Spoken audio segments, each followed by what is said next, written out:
Well, there's no place like home. There's no place like home. Isn't that what Dorothy said? Well, this 8-3 whooping and the Golden Knights returning to T-Mobile after a successful 5-game road trip certainly isn't Dorothy's phrase manifested.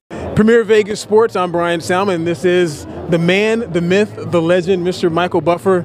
Wow. Of course. Right. My introductions aren't as good as yours, but I'm working on them. Good. That was pretty good. I want a copy of that. We are at the Hard Rock for the 2018 NHL Awards, and the Golden Knights, they kill it. They go 4 for 4 winning awards tonight, but before they could get inside the joint and win awards, they killed it on the red carpet. William Karlsson and Derek England. Look at the suits. The Vegas Knights emblem on the inside of the jacket. Pretty sweet. Sunday night was a huge game for the Raiders. Prime time, an opportunity to move to 3-0, and the team happened to be in the nation's capital on the day the NFL in masses protested comments made by President Trump. We're here to talk about Terrence Crawford and, of course, Jeff Horn, the fight that we were both anticipating. Going into this fight, a lot was made of whether or not Terrence Crawford was a real welterweight and how he would look. Question answered. The Golden Knights and their improbable season is now done as they fall to the Washington Capitals in game number 5 of the Stanley Cup Finals, 4-3. They lose the series 4-1. And this is Vegas Nation. We talk about the Raiders. Right. Currently, the Raiders sitting at 5-6. They're tied with the Chargers. The Chiefs have been crawfishing, as I like to say it. You spend some time. You know the Mannings well. I'm sure you know that term well, being it's in New Orleans. Absolutely. Down around New Orleans where they come. They get some good crawfish down there, my friend. They certainly do. They can cook it up really well. Yeah, absolutely. Welcome back to Golden Edge. Today we have a very special guest, Dave Gosher, the voice. This guy's got a wonderful voice. The play-by-play announcer for the Golden Knights. I appreciate you coming in.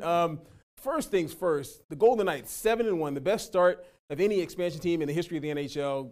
Mind-blowing to me. How about you? I mean, it seems like it's got to be a shocker. Yeah, it's kind of surreal, right? I mean, I think when you came into it, you thought they were going to have a good team. Our Golden Edge sit-down, stand-up interview, we have Nate Schmidt. Hey. This is a guy whom no one likes to talk to. I figured I'd throw him a bone and like, okay, we'll give the guy an interview. I appreciate that. You know, sometimes I need a little airtime, so I appreciate that. Thank you. Hey, bud. There he is. Another scared guy to watch movies over here. Yeah. Oh, you don't like scared movies? Yeah, we're soft deep-pairing. Soft. I can't pop in again. Oh yeah. This guy doesn't get enough face time. Not enough. Oh man, it's had a half-hour interview over that. I thought we was talking about you the whole time. Oh, wow, nice. Yeah, we were just finishing up about you, bud. Oh, yeah. Real quick, did you know that he was the very first person of the Golden Knights to ever wear a jersey? That's pretty special. Yeah, there you go. Yeah, Wow. I didn't even First person realize ever it. at the NHL Awards. This guy. That's pretty sweet. That is pretty sweet. Before Flower? Yeah. That makes you feel real Well, good. Flower is last because he was the big ordeal. Yeah. All right, well, this. Hey, thanks, bud. Thanks for stopping by. Here at Mandalay Bay, the resort and casino, where the first big fight of 2018 will be Garcia, Rios. Gilberto Monsanto, beat writer for the Review Journal, Bryan Salmond, and this is Premier Vegas Sports Boxing Edition. And first of all, we got a chance to see the main event fighters. They worked out today. Both of them look pretty good in my opinion. What did you think about the guys who were inside the ring here today? Hello, I'm Bryan Salmond with this Golden Edge recap. Now, this was a game that Vegas-born fans had not seen for 4 straight games here inside of T-Mobile Arena. The Golden Knights dominate the Calgary Flames, winning 4-0. Where do I start with the players that shined in this one? I'll start with William Karlsson, records his second career hat trick. This one, the natural variety, numbers 37, 38, and 39 of the season, giving Vegas a 4-0 lead. Pretty incredible.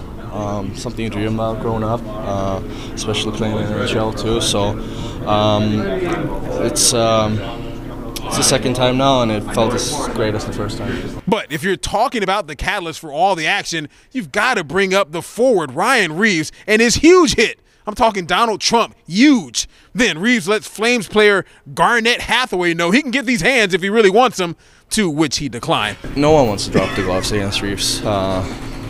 I don't blame him. After that, it was when the Golden Knights scored 4 goals. Absolutely the play of the game. And those are not my words. That was a difference. That changed the game around. It was a big, clean hit, you know, and Ryan's been here for 10, 11, 12 games with us right now, and you know, he's doing a good job. He's playing his role real good, and that hit changed the game around for sure. How can I forget? Marc-Andre Fleury, he was stellar, stopping 42 shots en route to his 48th career shutout and his 4th of the season, to which Fleury was understandably pleased. No more simple. I think we maybe took less risk to create offensively. You know, I thought we played well in our zone, and you know, came all as a group together, and we created that way. You know, as a team going down on the other side, and that way we didn't give them as much on our side also. You know, so. Yeah, that was it out there. So for more on today's big matinee massacre, let's head to Golden Knights beat reporters Steve Karp and David Shane. Guys. Well, Chance the mascot is out here kissing babies, signing autographs. I'm here at the first annual Fan Fest for the Vegas Golden Knights. Let's go down the red carpet and see who else we can find here down in Fremont. This is absolutely unbelievable. Did you think there'd be anything close to this kind of a turnout out here today? I'm not surprised because of the fans we get at our games. So this is outstanding, and a lot of people are having a lot of fun, and you know, players are enjoying it. Like you said, it's a perfect day, and there's lots of people out here, and everybody's having a lot of fun. Yeah, we had a bunch of characteristics we were looking for when we were drafting this team, and right at the top of the list was character. Teammates, low egos, people that want to play together, work together, and win.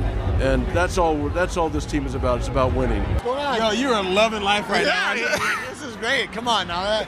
We're having a great time out here. The fans are having a great time. This is what it's all about. I think it goes right from T-Mobile to right there. So that's what the atmosphere is like in our rink. Center number 71, William Carlson.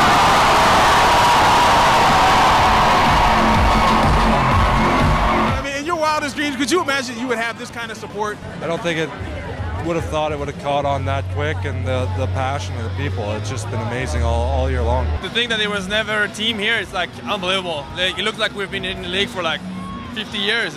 Everybody's a fan here. It's crazy. They really have the Golden Knight fever, and it's just been so fun to be part of that. I have never ever been a hockey fan ever. I've never even watched a game of hockey until the opening game, and I just got hooked after that, man. You know, you bring hockey into the desert, right? I wasn't too sure what to expect, but it's been I don't know, it's been amazing. It's been a lot of fun, you know, the support that we've gotten, and to have a day like this that we just had, you know, was pretty cool. All right, so the crowd is now dissipating down here at Fremont for the first annual Vegas Knights Fan Fest, and I can say, folks, it was a resounding success. We got guys kissing babies, we got the owner walking down the red carpet and having an all-around good time. So for Fremont Street, I'm Bryan Salmond for Golden Edge.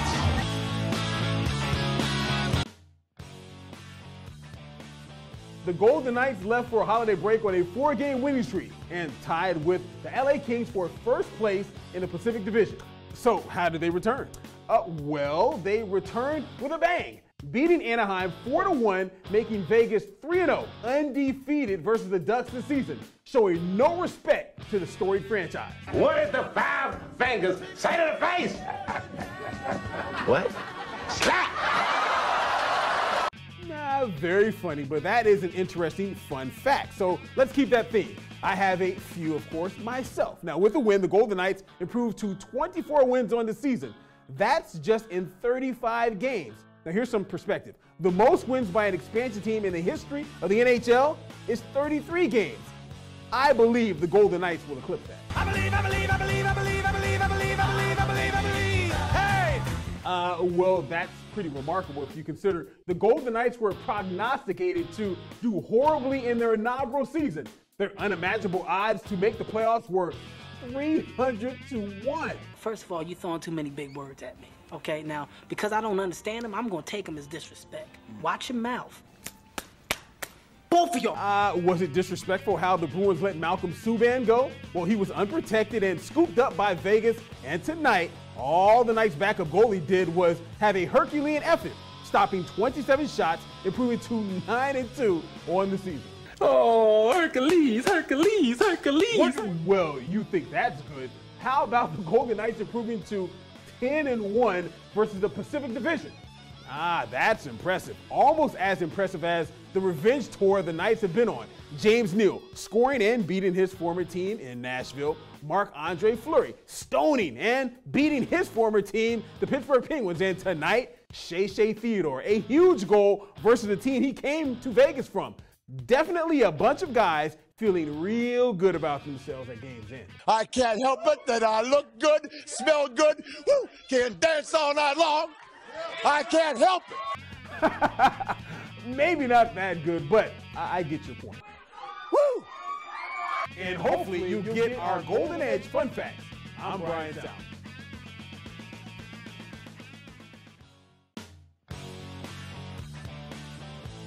All right, we're doing our sit-down, stand-up series, talking with Ryan Reeves, a guy whom I've wanted to talk to for a long time. And actually, I'm almost as, no, I'm not as big as that. I'm slouching my bad. First thing first, I wonder about this, man. Coming from Pittsburgh, coming here, seeing the atmosphere inside the T-Mobile Arena, and practice the way that it is, how much in awe have you been of the way that the fans have supported this team? It's been crazy, you know. I definitely don't think you'd expect that out of an expansion team, out of a team that's in the middle of the desert. You would think people would be spending their time outside in the sun, but it's been unbelievable to see the support that the fans are giving, especially in practice. You know, you get Go Knights Go chant. I don't know if I've ever seen that in a practice before. And then I remember when you guys headed off to LA, the send-off. Nice car, by the way. I like the drop top. How about that? Like, I mean, 1,500 people here to send you guys off. I mean, that was pretty bananas. I've definitely never seen anything like that. You know, people just lining up just to, wish us good luck going into the series is unbelievable. Now, how much were you itching to get into the series with LA? I mean, obviously seeing the physical play. I mean, you bring physical play. You also bring skill to the game. But, I mean, how much are you itching? Like, man, I'd love to get in there with some of those guys. I didn't know I brought skill, but yeah. Your teammates say that. Yeah. Well, they're liars, so that's all right. No, yeah, I was obviously itching. That's the kind of playoff series I wanted to be part of. But boys did a good job, and didn't need me in the first round. So, hopefully we'll keep humming along. And this is something I ask all the guys about movies. Favorite movie you watch, like either genre, but favorite movie? Favorite movie is Wedding Crashers, by far. It's not even close. That's a great movie. Yeah, oh yeah. That's a great movie. Okay, what about scary movies? I talked to all the guys. I haven't met one guy on this team that enjoys scary movies. All of them? Love them. I go to scary movies to watch other people scream because they don't literally get to me. My dad used to scare the crap out of me every day of my life, so I'm immune to it. But I'm the guy that goes to those haunted houses and like during Halloween, and I'll run ahead of people and start scaring everybody else. Imagine that, Ryan Reeves going to haunted houses and scaring people.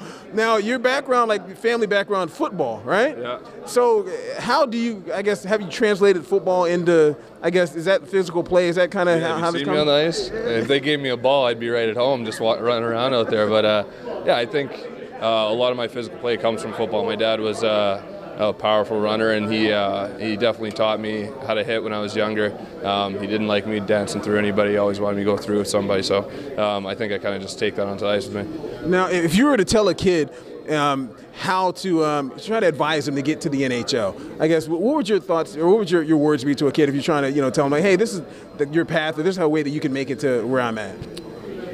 Go through the path you want to go through, but don't let somebody else dictate where you're going to go, and don't let somebody tell you that you can't. I had lots of people telling me I couldn't make it to the NHL because a lot of different reasons. I was too slow, my feet were too big, my hands weren't good enough, but you just got to ignore all that. That's all just outside noise. You just got to take care of what you want to take care of. All right. And I always ask the guys this as well. Fashion is a huge thing with the NHL. You guys dress sharp. I mean, you really do. Who is the best dressed guy on this team? And you can include yourself in there if you want. For sure. Oh, for sure. Nealer's got some decent style, but I'm not going to pump his tires, so don't put that out there. But I got to be up there for sure. Really? See, I've heard some guys say Fleury, Nealer. I've heard him as well. Belmar as well. But Belly's got that Euro style to him. Yeah, the Euro's dressed decently well. So yeah, Belly's up there. I got you. And really, lastly for me, being as I got a few more questions, but being as a guy that you like to mix it up a little bit, I know teeth are a big thing with hockey players. Shea Theodore is missing one. Neal had missed some for a while. Is that something you would wear as a badge of pride, or you like, I don't want my teeth ever messed up? I lost, so I'm missing one right now. But I like my smile, so I put a fake one in there. Yeah, I got kicked out of my face a couple of years ago. Okay. Yeah, but it goes back in every time it comes out real quick. Okay, I lost one playing basketball. I get it, my man. Now, this is the last thing I wonder about.